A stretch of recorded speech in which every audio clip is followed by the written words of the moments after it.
বিদ্যুৎ দপ্তরে খামখেয়ালিপনায় ও চূড়ান্ত অবহেলায় কুমারঘাটে ভেঙে পড়ল বিদ্যুতের উচ্চ ক্ষমতা সম্পন্ন টাওয়ার। কুমারঘাটে উল্টো রথের বিদ্যুৎস্পৃষ্ট হয়ে মৃত্যুর ঘটনার রেশ কেটে ওঠার আগে বিদ্যুতের আরও বড়সড় এক বিপত্তি ঘটল কুমারঘাট মহকুমায়। অল্পতে প্রাণে বাঁচলেন প্রচুর মানুষ। এবারে পূর্ব রাতাছড়া গ্রাম পঞ্চায়েতের 4 নং ওয়ার্ডের মনু নদীর উপর লাইন সমেত ভেঙে পড়ল বিদ্যুতের উচ্চ ক্ষমতা সম্পন্ন 132 কেভি টাওয়ার। এতে বিদ্যুতের শর্ট সার্কিটে এলাকার বেশ কিছু পরিবারে ঘটল অগ্নিসংযোগ, নষ্ট হল টিভি, ফ্রিজ সহ প্রচুর বৈদ্যুতিক সরঞ্জাম। ঘটনার অল্প বিস্তর আহত গ্রামের শিশু সহ বেশ কয়েকজন। জানা গেছে, এদিন দুপুরে হঠাৎই গ্রামের লোকজন বিকট শব্দ শুনে এগিয়ে এসে দেখতে পান বিদ্যুতের টাওয়ার পড়ে আছে নদীতে।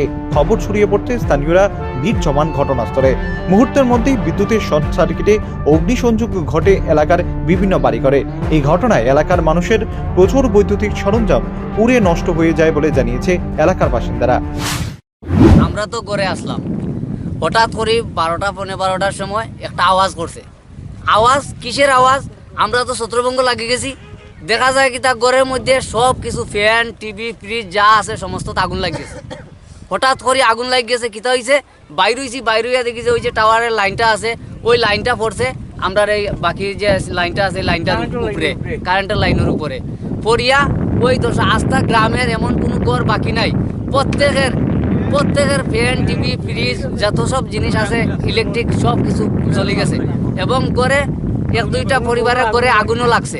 এইভাবে লাগার পরে দেখেন আমরা বাইরে দেখছি এই ঘটনা, ফ্রিজটা এই লাইনটা পড়ছে, পড়িয়া এই ঘটনা করছে। এখানে তারা ঘটনাটা কিতা দেখেন, বিগত কয়েক বছর ধরে নদী এই জায়গাটা ভাঙতেছে। তখন তারা প্রত্যেক বছর আমরা তারারে কই যে আপনারা ভালো করে এটা মেরামতি কাজ করেন, নইলে তো ওই গ্রাম নষ্ট হইব। তার তো ফলে আমরা শুনছি মানুষ মরে।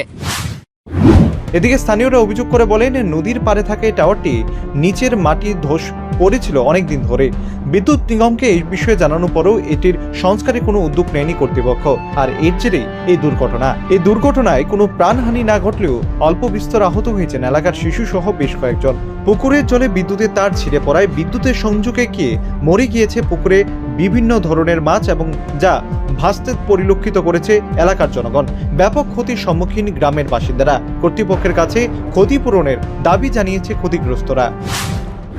বাসর করি আড়াই কোন দিন থেকে নি, তারপরে আগে আইলো আইয়া আন্দু 2-3 ইট লইল, লইয়ার সাইডে ওয়াল উফরে দিয়ে ওয়াল করিল, নিচটা রইল আস্তা আর উফরে লেফট দেখাইয়া অফিসারে অন্য ফটো তুলে লইয়া গেল কি আর বিল করলো 10 লাখ টাকা 20 লাখ টাকা। এই 20 লাখ টাকা তুই সামনে দিয়ে খরচ করতো ইবাদি কি খাসা মানে থাকতো, ইগান কুটিকা ভাঙে না। আর আমরা এই দুর্দশা হয় না, এইখান ফোর্সে এরপরে ধরে ইয়া তার টুর ফোর্সে ফরিয়া যে টিভি, ফ্রিজ, ফ্যান ট্যান সব কিছু কিচ্ছু তো নাই, কেন কিচ্ছু এত নাই, খালিয়াতে আছে।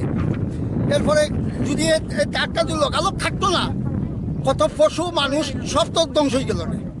এরপরে ওই এই শব্দ 3-4টা ফুলামান অজ্ঞান জল দিয়া আমরা জল দিয়া ফুলামানটা সুস্থ করছি, কিন্তু এখন পর্যন্ত তারা আইছে না, আগে দেখছে না, দেখেন না আমরা। এলাকার মানুষ বিদ্যুৎ নিগমের অপদার্থতায় এবং নিষ্ক্রিয়তার জন্য তীব্র ক্ষোভে ফেটে পড়েছে। খবর পেয়ে দীর্ঘক্ষণ পর অকুস্থলে পৌঁছায় বিদ্যুৎ নিগমের কর্তৃপক্ষ। বিষয়টি খতিয়ে দেখছে বলে নিগমের পদস্থ আধিকারিকরা জানান। উল্লেখ্য, গত কিছুদিন আগে কুমারঘাটি উল্টোরথে বিদ্যুৎস্পৃষ্ট হয়ে মৃত্যু হয়েছিল 9 জনের। এই ঘটনার রেশ কেটে ওঠার আগেই ফের এই ধরনের বিপত্তিতে আতঙ্কে গোটা এলাকা। Bureau report, rising Tripura.